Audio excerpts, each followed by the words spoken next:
Hi, I'm Elias Martin, director and owner of CollectingJapanesePrints.com, or CJP for short, and I'd like to welcome you to our video on 5 tips for buying artwork at auction.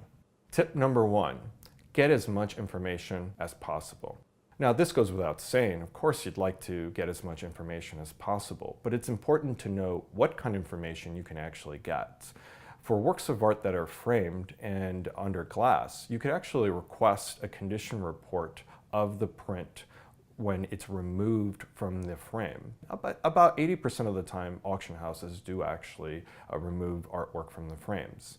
If they don't provide you with images or a condition report outside of the frame, then I would consider leaving either a lower bid or just staying away from that item.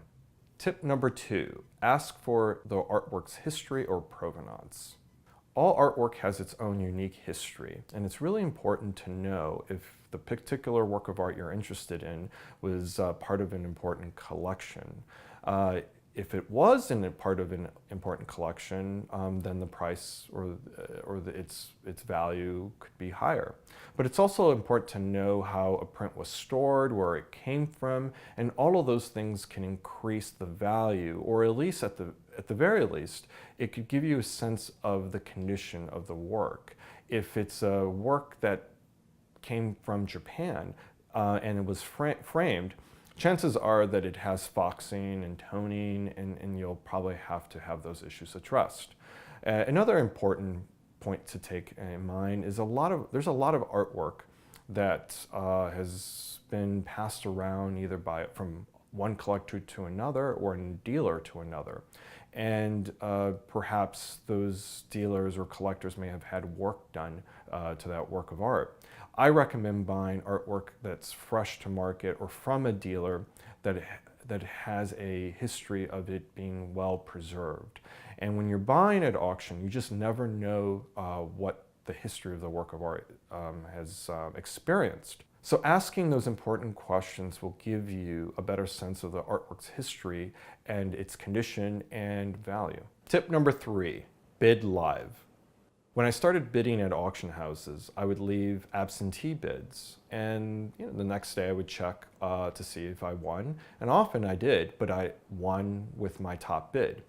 Bidding live, either on the internet, via the phone, or in person, if it's important to you, ensures that you're getting a particular work of art at a bid increment that you feel comfortable with, and it also ensures that there's no monkey business at play. The second reason that I recommend bidding live is that you could change your bid last minute if necessary. For example, let's say your top bid was $1,000 on a particular item, and you had a competitor who got to $1,000 before you. That term basically is being wrong-footed.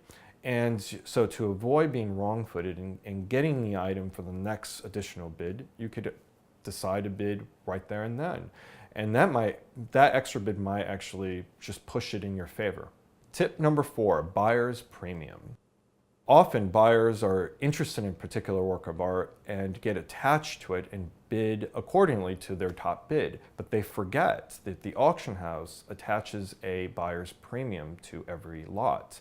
So become familiar with the buyer's premium. Buyer's premiums can be as low as 15, 20%, and they go up from there. So keep that in mind. Tip number 5, have a limit.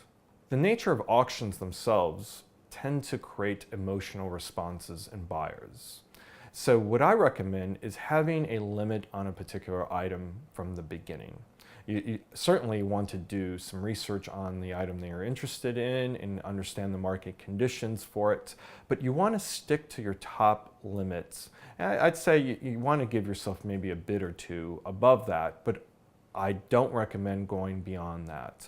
The auctions themselves with other bidders and you see other people interested in things and how swiftly the bids go up are really there to trigger emotional responses from buyers. And at the end, you really don't want to pay 2 to 3 times more than you wanted, and that will prevent buyer's remorse.